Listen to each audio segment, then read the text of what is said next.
बोलो श्री कृष्ण कन्हैया लाल की जय। श्री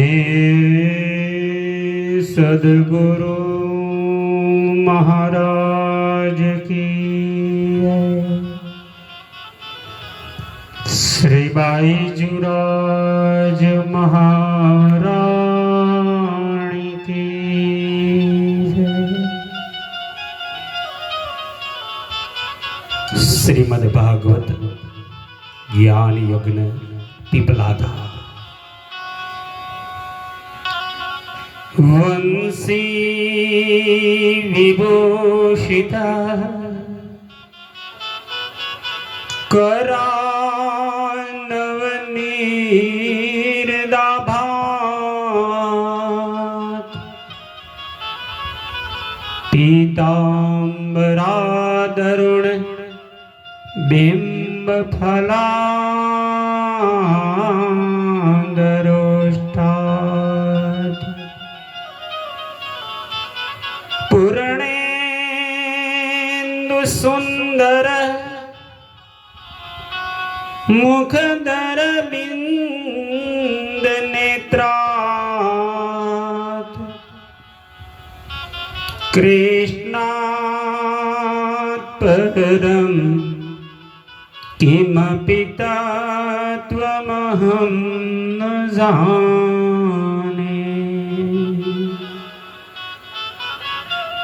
कृष्ण त्वदीय पद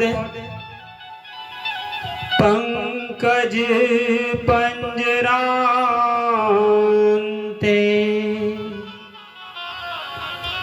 अदेव में विसतु मानस राजहंस प्राण प्रयाण समय कफवात पित्ते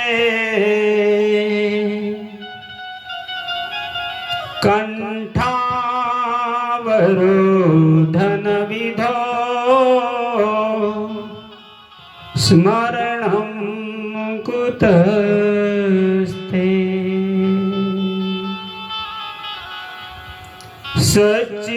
सच्चिदानंद रूपाय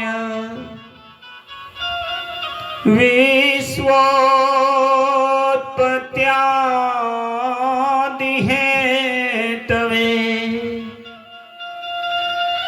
तापत्रय विनाशाय श्री कृष्णाय वयं नमः।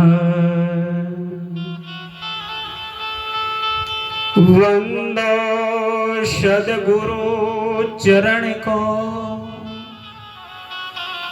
करूं धनी प्रेम प्रणाम। अशुभ हरण मंगल करने धनी श्रीदेव चंद्र जीना श्री प्राणनाथ निज मूलपति श्री महराज सुनाम तेज कुंवरी श्यामा युगल को पल पल करूं प्रणाम। कथा प्रारंभ होत है कथा प्रारंभ होत है तुम सुनियो सकल सृजान मन चितवत हेत सो होत सदा कल्याण होत सदा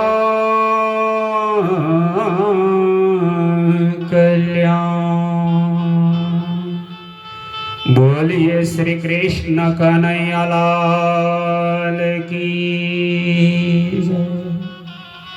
श्री राधिका महारानी की जय।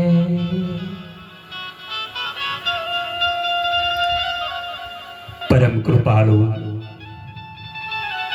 पूर्ण ब्रह्मक्षरातीत पार ब्रह्म पूर्ण पुरुषोत्तम सच्चिदानंद स्वरूप श्री नंद नंदन व्रजजन वंदन भक्त और चंदन गोपीपति गोपति भगवान पूर्ण ब्रह्म परमात्मा श्री कृष्ण नाम परम अनुग्रह करी आज अहीं पीपड़ातानी पवित्र पावन भूमि श्री कृष्ण प्रणामी मंदिर श्री बायजुराज महाराणी जी अखंड दीप मंदिर ना पवित्र प्रांगण में श्रीमद भागवत कथामृत गंगा में निमज्जन माटे कथामृतना पान माटे आप सौ सद्भागी थया छे। श्रीमद भागवत देवो ने दुर्लभ एवं अमृत छे। स्वर्गना सूरो पासे सुधा छे पण कथा सुधा नथी। आ कथा केवल वसुधा એટલે કે પૃથ્વી પર આ 14 લોક પર જ સુલભ્ય છે। વસુધા સિવાય અન્યત્ર એ સુલભ નથી એટલે જ આપણા ઉપનિષદોમાં કહ્યું છે સ્વર્ગે સત્યે ચ કૈલાસે वैकुंठे नाश्य वृता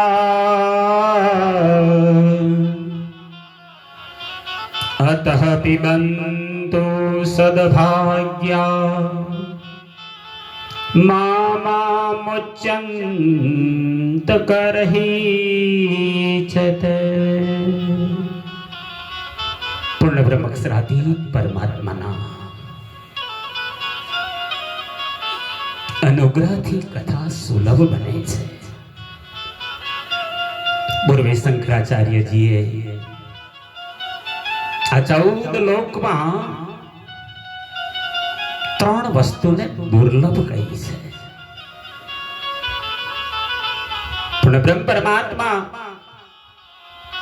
आ जगत ना करता आपड़ा भगवान दुर्लभ नहीं कारण के एने मेळववा ज आपणे भक्तिનું साधन લઈએ છીએ। लक्ष्य ने कदी दुर्लभ न समझવું। આપણું લક્ષ્ય પરમાત્માના દર્શન છે।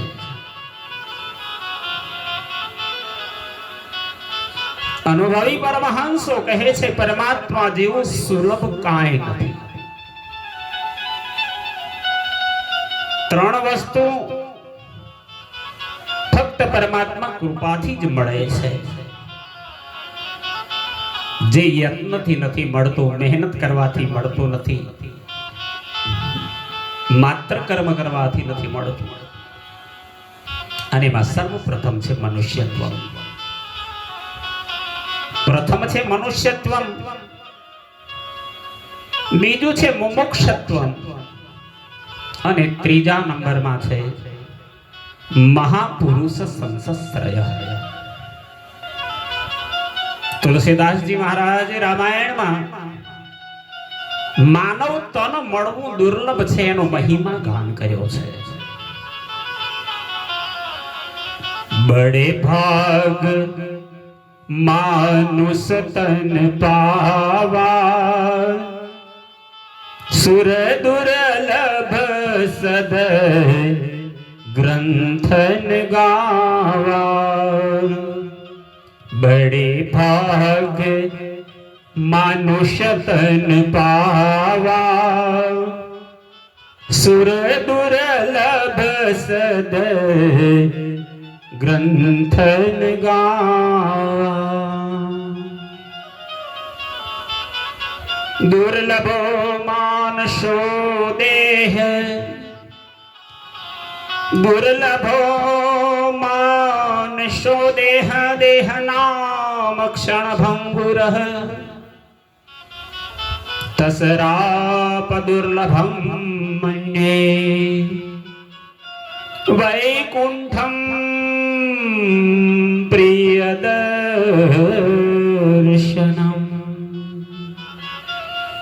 84 લાખ યોનિઓમાં ભટકતા એકવાર મનુષ્ય ધન મળે છે, જે મુક્તિ મેળવવાનો દરવાજો છે. મનુષ્યત્વમાં પણ 4 લાખ માનુષ તન જાના, 4 લાખ વખત મનુષ્ય બનતા 24 અવતારોની હજારો લાખો જન્મો સુધી અનપાયની અનન્ય ભક્તિ કરતા તમને અંતમાં કૃષ્ણ ભક્તિ મળે છે. જન્માંતર સહસ્ત્રેણ તપો જ્ઞાન સમાધિ, નરાણામ ક્ષીણ પાપાનામ કૃષ્ણ ભક્તિ પ્રજાયતે. અનેક જન્મ સુધી અંશકલા અવતારની લીલાઓના ગાન કરતા, ભજન કરતા, સ્મરણ કરતા પરમાત્માની કૃપાથી મનુષ્ય તન મળે છે અને પરમાત્મા વિશેષ કૃપા કરે છે ત્યારે પરમધામને મુક્તિના અધિકારી બનાવવાના શ્રી કૃષ્ણ પ્રણામી ધર્મની અનન્ય પરાપલેમ ક્ષણા ભક્તિ અને તારતમ જ્ઞાન પ્રદાન થાય છે. અને આ ભક્તિ માત્ર મનુષ્ય તન દ્વારા થઈ શકે છે. એટલે દુર્લભમ, સર્વપ્રથમ દુર્લભમાં દુર્લભ હોય તો મનુષ્ય તન છે કે આપણને પરમાત્માએ મનુષ્ય તન આપ્યું છે. બીજા ક્રમમાં દુર્લભ છે મુમુક્ષાત્મ, મોક્ષની પ્રાપ્તિની ઈચ્છા થવી. ભક્તિના સાધન સર્વે કરે છે, ભક્તિની અંદર કામનાઓ પણ દરેકની છે, પણ પરમાત્માના ચરણની પ્રાપ્ત કરવી, મોક્ષને પ્રાપ્ત કરવા, મુક્તિને પ્રાપ્ત કરવાની મુમુક્ષત્વની ચાહના દરેકને નથી મળતી. ભક્તિના સાધનનો ઉપયોગ કરી સંસારી સુખોની જ કામના કરતા જગતના જીવો જીવનભર ભક્તિ કરવા છતાં પણ મુક્તિ કે મોક્ષના અધિકારને પ્રાપ્ત નથી કરતા. અને એટલે 3 વસ્તુ દુર્લભ છે. એમાં બીજા ક્રમે છે મુમુક્ષમ, મોક્ષની ઈચ્છા પ્રગટ થવી. મોક્ષની ઈચ્છા દરેકને નથી મળતી. અનુભવીઓ કહે છે જ્ઞાનની પ્યાસ લાગે છે, જ્ઞાનને જાણવાની ઝંખના જાગે છે, એનું નામ છે જિજ્ઞાસા. અને ભગવાનને મેળવવાની, ભગવાનના જ પરમાત્માના જ દર્શનની પ્યાસ લાગે છે, એનું નામ છે ભક્તિ. અને એટલે જ પરમહંસો કહે છે પ્યાસ હશે તો જ પ્રયાસ થશે. સૌમાં મુમુક્ષા જાગતી નથી. દરેકને મુક્તિ મેળવવાની, પરમાત્માના દર્શન પ્રાપ્ત કરવાની ચાહના જાગતી નથી. ત્રીજા ક્રમમાં આવે છે મહાપુરુષ સંસશ્રય. મહાપુરુષોનો સંગ મળવો. સત્સંગ મળવો, સદજ્ઞાન પ્રાપ્ત કરાવનાર યોગ્ય સદગુરુનું મિલન થવું. અને એટલે જ પરમહંસો કે છે જગતમાં બીજું બધું જ સુલભ છે. મહાપુરુષ સંસત્સરય, કોઈ મહાન અવતારી પુરુષ કે સદગુરુના દિવ્ય દર્શન એમનો મિલાપ થઈ સત્સંગ મળવો, બ્રહ્મ જ્ઞાન મળવું દુર્લભ છે. बात मिले पुनितात मिले सुत प्रात मिले जुगती सुखदाई. આ બધું સરળ છે. હે જી બાત મિલે પુનિतात मिले सुन प्रात मिले जुगती सुखदाई. हे राज मिले गजबाज मिले सब साज मिले मन वांछित पाई. लोक मिले विधि लोक मिले सुर लोक मिले वैकुंठ ही जाए. सुंदर और किले सब ही एक संत समागम दुर्लभ भाई. આ જગતની સર્વ વસ્તુ સરળતાથી મળી જાય છે, પર સંત સમાગમ દુર્લભ ભાઈ.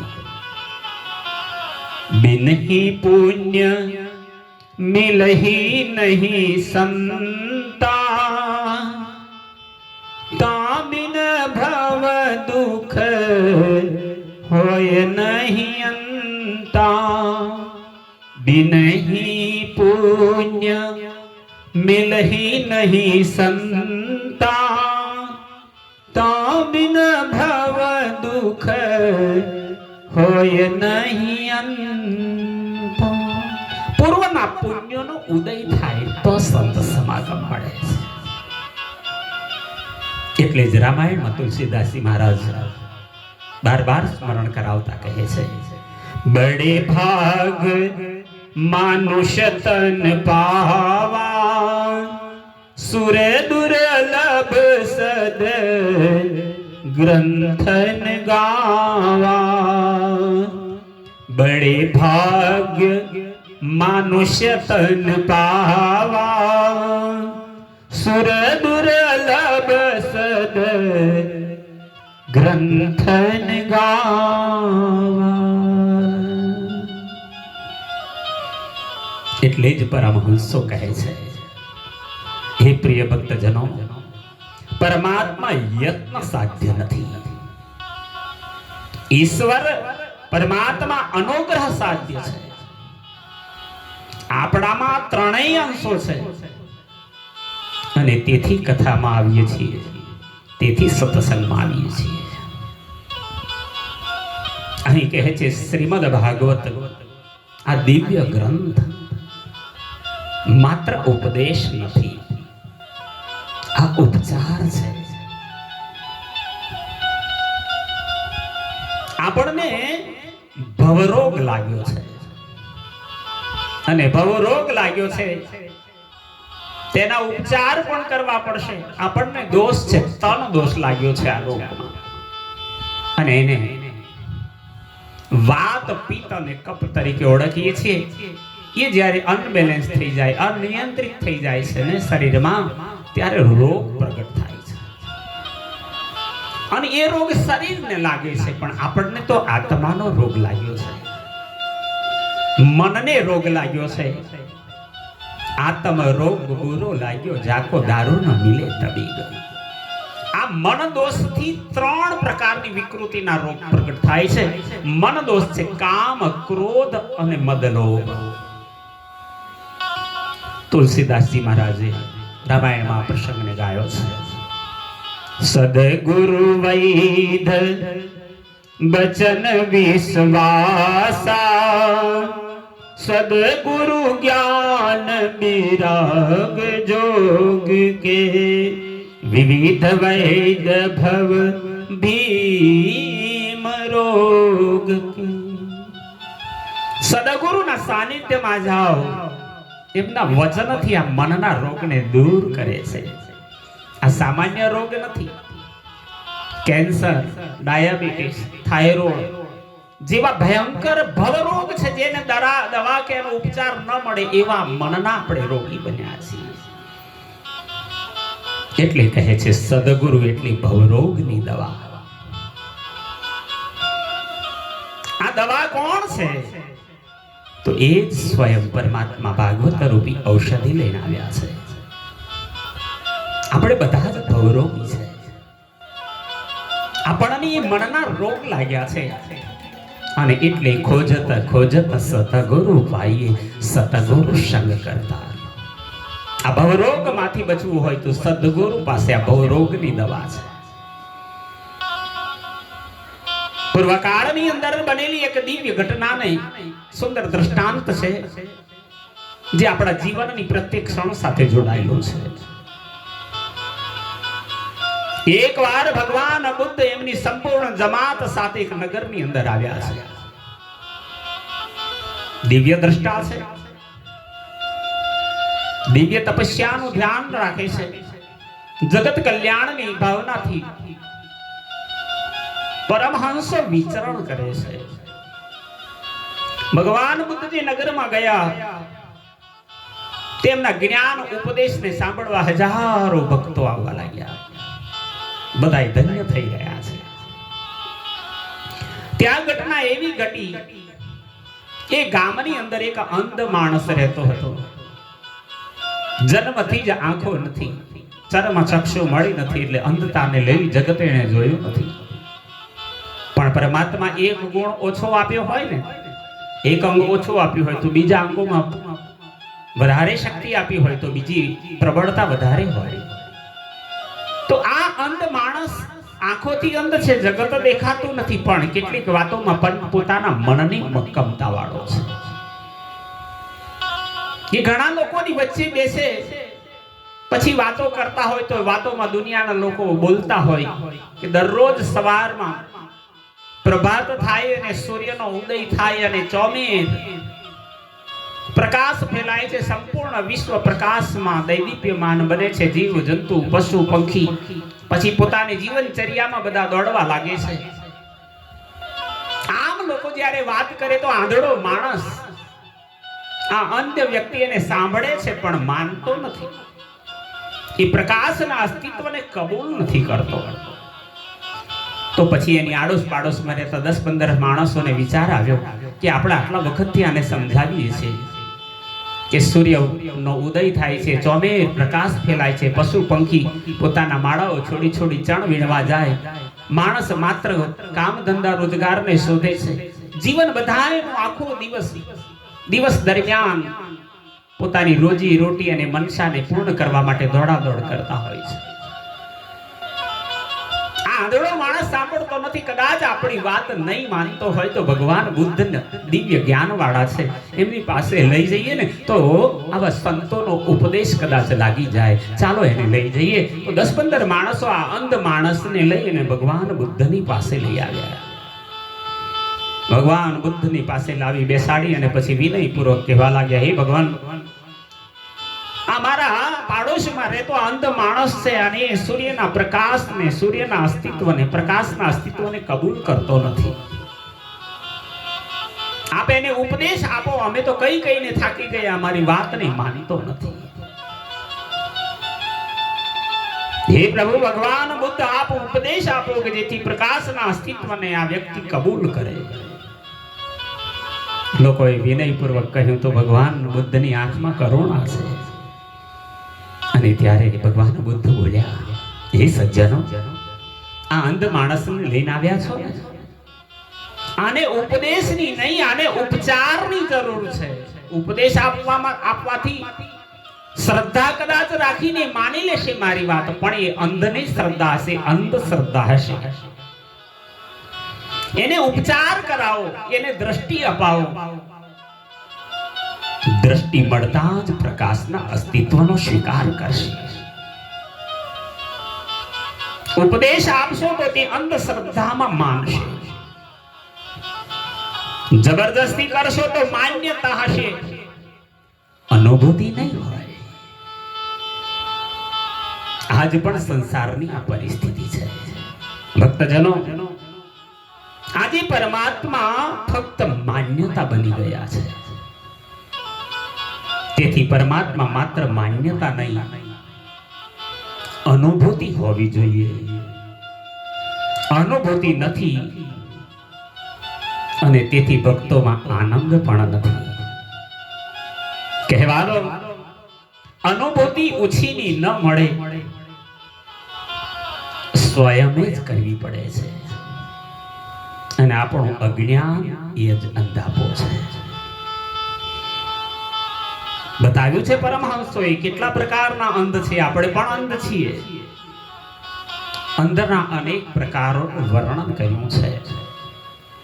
ક્રોધાંધ, લોભાંધ, મદાંધ, અજ્ઞાનાંધ, આમ અનેક પ્રકારના અંધ છે.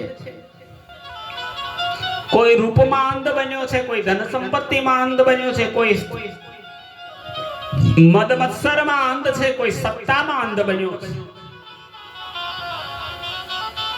અને એટલે જ પરમહંસો કહે છે એવા અંધ માણસોને કાચા કહ્યા છે. ખીચડી કાચી હોય ત્યાં સુધી ખદબદ કરે છે, અવાજ કરે છે. આજ કહેવાનું આ જગતની અંદર દુનિયાના સર્વને ઉપદેશ અને સદગુરુના સાનિધ્યની જરૂર છે. જગતમાં ઉપદેશ દેનારાની ખોટ નથી, લેનાર નથી કોઈ. હું પણ વિદેશની યાત્રામાં ગયો હતો.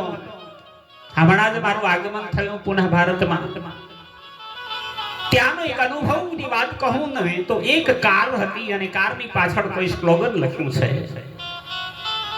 I am lost, don't follow me. I am lost means હું ભૂલો પડ્યો છું, મારું અનુસરણ ન કરશો, don't follow me. આ સૌથી મોટી વાત છે દુનિયાની. વાત જાણીને આ વાતને સત્યતાને સ્વીકારી એટલે મેં આજ તમને કહી રહ્યો છું. જ્યાં 5 જણ બેઠા હોય તો 5 જણ વાતો કરતા હોય તો બધા પોતે બોલવાની જ વાતની કોશિશ કરે છે, પોતાની વાત સંભળાવવા માટે કોશિશ કરે છે. સાંભળવા કોઈ તૈયાર નથી. અને આ દુનિયામાં જ્ઞાની બની ગયેલા, વિદ્વાન બની ચૂકેલા, ગુરુ બની ચૂકેલા, વાસ્તવમાં એમની પાસે પણ પૂર્ણ જ્ઞાન નથી. તો એ કારવાળાની વાતમાં લખ્યું હતું આઈ એમ લોસ્ટ. આત્મદર્શન છે. હું જ ભૂલો પડેલો છું, તમે મને અનુસરશો નહીં. જો ગુરુઓ આટલી જ વાતો દુનિયામાં બોલતા હોત તો દુનિયામાં અધર્મ ન થાત, અજ્ઞાન ન ફેલાત, સત્ય માણસોની પરખ કરવાનું સરળ બનતું.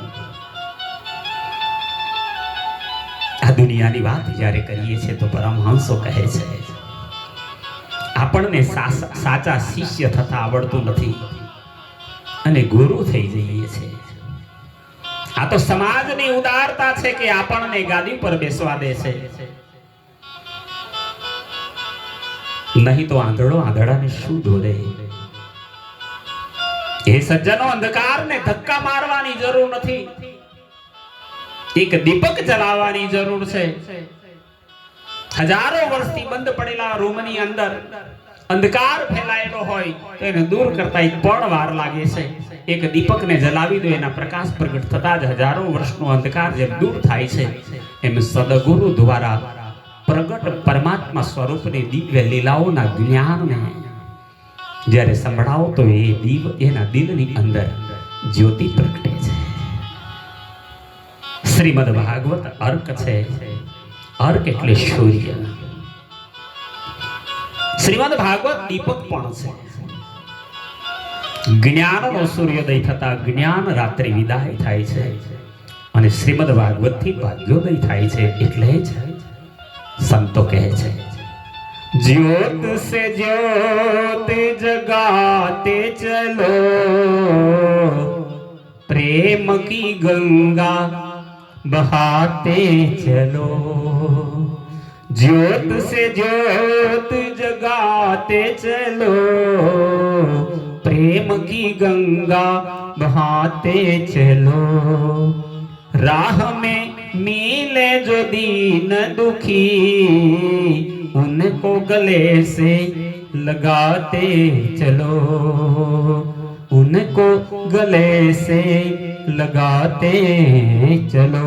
बोलो श्री कृष्ण कन्हैया लाल की जय.